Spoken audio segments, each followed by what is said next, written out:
Oke, sahabat-sahabat Garuda Fan dimanapun kalian berada, timnas Indonesia U20 di bawah komando Coach Indra Sapri sepertinya sangat kesulitan dalam menghadapi lawannya, yaitu timnas Iran, di mana timnas Indonesia sangat kesulitan dengan katanya adalah oleh beberapa pengamat dan juga beberapa teman-teman mengatakan bahwa timnas Indonesia U20 kalah fisik ya. Jadi bagaimana ya menurut kalian, silahkan ditulis di kolom komentar. Kalau kita bicara soal fisik dan bagaimana taktik dari coach Indra Sapri. Coach Indra Sapri sudah kenyang beberapa pengalaman, yaitu di Toulon, kemudian telah menampilkan timnya yang menjadi juara AFF kemarin. Kemudian di uji coba kemarin Coach Indra Sapri pula mengalami kekalahan yang telak pula, hanya menang kepada timnas India. Namun di turnamen yang resmi ini, di Piala AFC U20, bahwa timnas Indonesia menjadi di pertandingan pertamanya adalah timnas Indonesia ini sangat kesulitan dan bahkan menjadi lubung gol dengan 3-0 tanpa balas. Dan kita melihat beberapa keputusan dan juga beberapa permainan dari permainan timnas kita ini sangat sulit sepertinya. Coach Justin mengatakan bahwa sebelumnya ini dan itunya telah diseluruhkan ya. Jadi biar gak salah paham, mari kita simak bersama. Dan tanggapan kalian silakan ditulis di kolom komentar. Coach Indra Sapri bilang bahwa yang bisa memberhentikan naturalisasi adalah meningkatkan kualitas pemain lokal.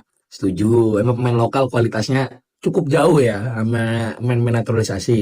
Terus kalau mau liga dilatih pelatih lokal emang harus naikin kualitas biar nggak kalah sama pelatih asing. Bener. Karena yang gue tahu ya cuma ada 3 doang pelatih lokal yang mimpin tim di Liga 1 sekarang ya.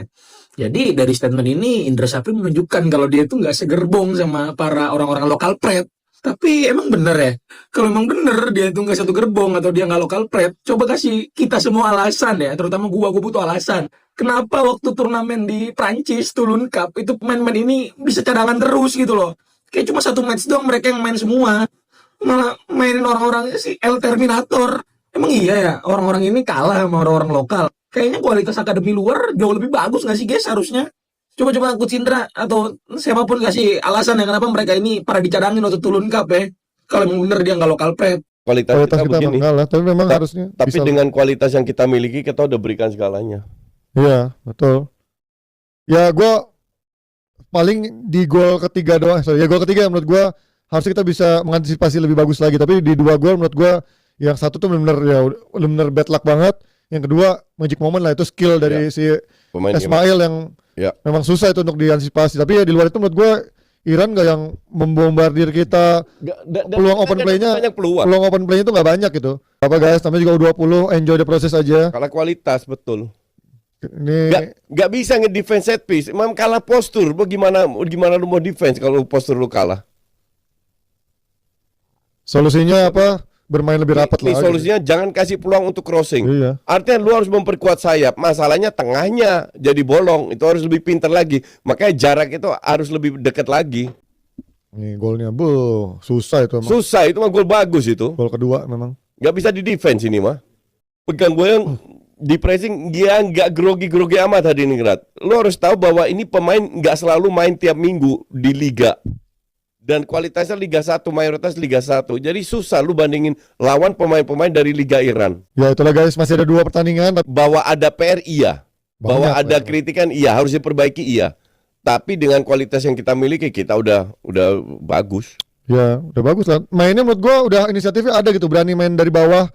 Nggak terus-terusan crossing direct bola atas. Iya. Gue nggak tahu Dani, apakah paspor Dani sebulan ini bakal keliling. Kayaknya mereka akan sering keliling lah. Tapi berapa lamanya gue nggak tahu.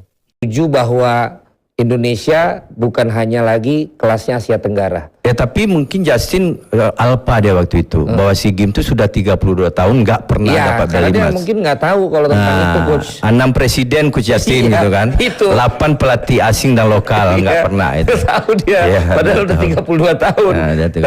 Terus buat lolos ke Piala Dunia, ini juga nih U20 kita ada chance juga kalau lolos ke semifinal, Coach. Lu apa Gue nggak ngikutin U20, gue nggak ngelihat, gue juga nggak nonton friendly match-nya. Tapi ketemu Iran sama Uzbek itu nggak gampang. Kita masuk di grup yang berat, oke? Apakah kita punya peluang? Punya. Kalau kita bisa nahan seri, kita 2 kali seri. Contoh. cari gol lawan Yaman. Iya. Depan soalnya. Untungnya kita di match terakhir ketemu Yaman. Iya. Tapi apakah kita bisa nanseri lawan Iran dan Uzbek? Ya nggak tahu Nggak juga. tahu. Makanya gue nggak punya prejudice atau apa, nggak punya ekspektasi apa. Jadi besok gue live reaction juga seperti biasa. Gue nonton dengan zero ekspektasi, zero nothing. Gue nilai apa yang gue tonton. Ya. Itu aja. Jadi kalau lu tanya, ini coach main di sini di klubnya bagus ya, I don't know and I don't care juga. Pokoknya di saat itu. Gue di nggak, momen itu. iya, gue hanya menilai di momen itu seperti yang gue nilai Donitri dan Detan Ya. pada saat AFF. Yes. Mau main di klubnya gimana, gue nggak tahu. Jal, lu Jal. Ya, 2 laga pertama emang 2 laga paling berat sih ya di grup kita ini, dan terakhir lawan Yemen. Yemen juga lawan yang udah pernah kita hadapin di babak kualifikasi gitu. Kita pernah ketemu mereka, hasilnya imbang, tapi kalau ngeliat dari keseluruhan, gue cukup optimis ya. Cukup bisa kita terhindar kekalahan dari 2 game pertama, karena Indra Syafri ini kayak punya pattern gitu. Di laga persiapan menuju turnamen sebenarnya tuh biasanya performanya emang mengkhawatirkan. Tapi Kayak pas dulu, turnamen benerannya, baru dia Bener-bener. meningkat gitu. Contoh di Toulon, dan Iya. di Toulon mereka dibantai pas AFF U19 yang mulai mereka jadi juara. iya. Abis itu terjadi lagi tuh. Itu Sold out on yang us. netizen nggak ngelihat. Gue mengalami sendiri. Turnamennya malah bagus. Gue friendly ke Iran waktu itu. Gue minta itu dubes di Iran bingung. Orang Indonesia ingin menghindari Iran, kok kalian ke Iran? Karena Iran kan nomor 3-4 dunia. Ya. dunia. Levelnya. Kita dibantai di turnamen di friendly itu 3 kali main 3 kali dibantai. Masuk ke event besar kita perform. Nah, iya Ya. tujuannya kan Iya. Dan friendly Indra itu. Syafri, lu boleh suka nggak suka dengan Indra Syafri, dia sudah membuktikan memang di level kelompok umur. kelompok umur dan AFF kan, Iya. ASEAN kan. Gue masih inget apa namanya, Jebret Media Award. Yes. Tahun lalu kan gue nggak datang. Ya. Edisi Tahun pertama. sebelum Gue lagi di pesawat yang pertama. Kan gue disentil sama Indra Syafri. Dia bilang, ya saya setuju dengan Coach Justin bahwa level kita itu Asia. Ya. Iya kan? Sekarang dia harus menunjukkan bahwa level kita Asia. Yang gue maksud level Asia itu bukan harus juara, tapi lo harus bisa lolos grup. Minimal lolos grup atau masuk 16 besar, 8 besar, whatever lah. Dan itu udah bersaing ya. Itu udah lu lolos grup, artinya level lu udah Asia. Iya. Kalau lu nggak lolos grup, mungkin lu di atas ASEAN tapi masih di bawah Asia. Jadi lu mungkin kualifikasi ikut kualifikasi terus, sekarang senior udah menunjukkan Yes. levelnya Asia. Karena untuk ke Piala Asia berikutnya nggak ikut kualifikasi lagi kan, Betul. langsung lolos. Karena itu membuktikan level timnas senior udah Asia. Sekarang mereka harus menunjukkan levelnya mendekati dunia atau tidak. Ya kan, naik atau enggak, itu kan senior. Ya. Nah, yang 20 harus dia tunjukkan karena U20 atau U19-nya Evan Dimas Iya. di Piala Asia kalau nggak salah 5 kali main 5 kali dibantai. Ya. Atau 4 kali atau berapa lah. Di situ tidak menunjukkan itu bahwa Belum kita level Asia. belum level Asia. Tapi Nah, di ASEAN karena habis juara level. karena habis juara ya. Sekarang lu harus menunjukkan. Dan ini tantangan juga buat Indra Syafri. Tapi target semifinal realistis, coach, buat lolos ke Piala Dunia. Gue itu nggak apa ya, nggak begini gini. Let me put it this way. Keuntungan bermain di U20 adalah lawan lu itu U20 semua. Iya, sama. Sama aja. Lawan lu itu nggak ada jam terbang semua. Yang mereka mungkin unggul adalah fisik. Kita tahu Uzbek dan Iran fisiknya lebih bagus daripada kita. Satu. Tapi kita bisa main lebih pintar, memanfaatkan. Kayak Rizal tadi bilang, kenapa salah efektif? Karena dia nggak usah lari-lari lagi kayak dulu zamannya Klopp. Makanya tenaganya disimpan untuk menyerang doang. Iya. Dan berhasil. Nah, ini juga harus dilakukan oleh Indra Syafri. Bermain sesuai dengan kualitas pemain kita. Jadi sistem itu harus fleksibel. Nggak bisa jangan kayak Amorim 3-4-3 nggak bisa main, bodoh amat 3-4-3, maka masuk gua terus, makanya di rank 13, kalah lawan Spurs rank 14, gue saya menang rank 15 loh. Lama-lama degradasi. Iya kan? Iya. Nah, ini harus dilakukan oleh Indra Syafri. Jadi bermain sesuai dengan kapasitas pemain. Jangan dipaksa. Kalau lu mencoba, kalau ini contoh aja nih, contoh. Oke, Iran bagus. Kita harus bermain bertahan, memanfaatkan counter attack, fine. Counter attack winger yang naik, oke. Tapi harus ada yang supply dong. Nah, kalau pemain kita nggak bisa lombol-lombol, Nggak usah. jangan dipaksa Iya. gitu loh. Kalau nggak bisa main lombol, gimana kita memanfaatkan? Main bola bawah. Kasih pemain ke tengah dulu, tengah yang distribusi ke sayap. Gitu ya. Nah, yang repot kan dulu kalau kita punya sistem pemain harus adaptasi.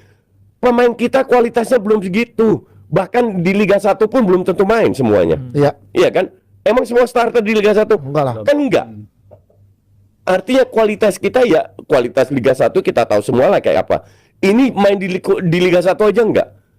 Jadi kualitas lu ya so-so aja. Berarti pelatih harus pinter-pinter bagaimana tahu karakteristik para pemain dan memaksimalkan dengan menerapkan sebuah sistem yang sesuai dengan kapasitas pemain. Jadi bisa optimal. Dan itu nggak gampang. Tapi untungnya Indra Safri, beliau sudah senior, umurnya di atas gue, jam terbang sudah ada, sudah biasa di bawah tekanan, nggak gampang panik, dan ilmu-ilmu ini semoga bisa ditransformasikan Tahun ini ke momentum. pemain. Pemainnya itu yang paling penting Ya, nih. maka dari itu gue tidak pernah mau ngejudge Kelompok umur ya. kelompok atau timnas pada saat mereka main friendly. Oke. Gue kan dihantam juga sama netizen.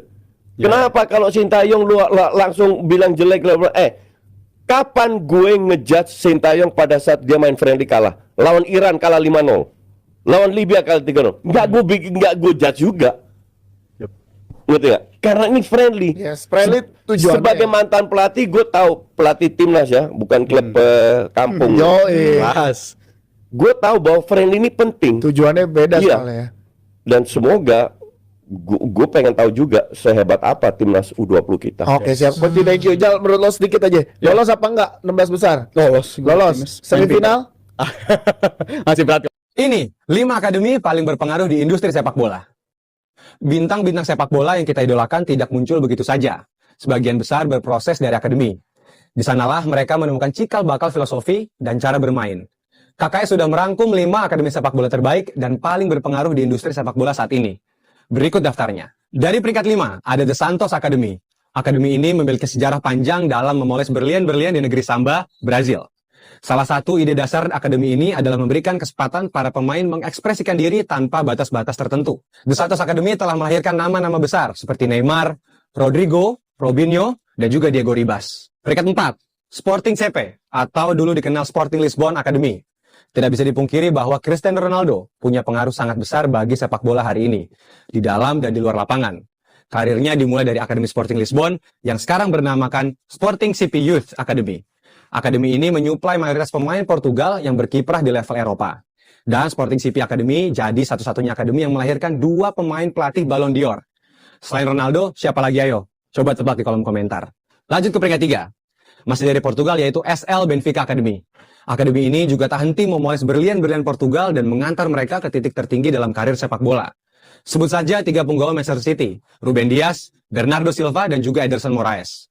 Adapun nama-nama besar lain seperti Joao Felix, João Neves, hingga Joao Cancelo. Semua aktivitas berpusat di Benfica Campus, tempat yang menyokong pembinaan dengan beragam fasilitas keren.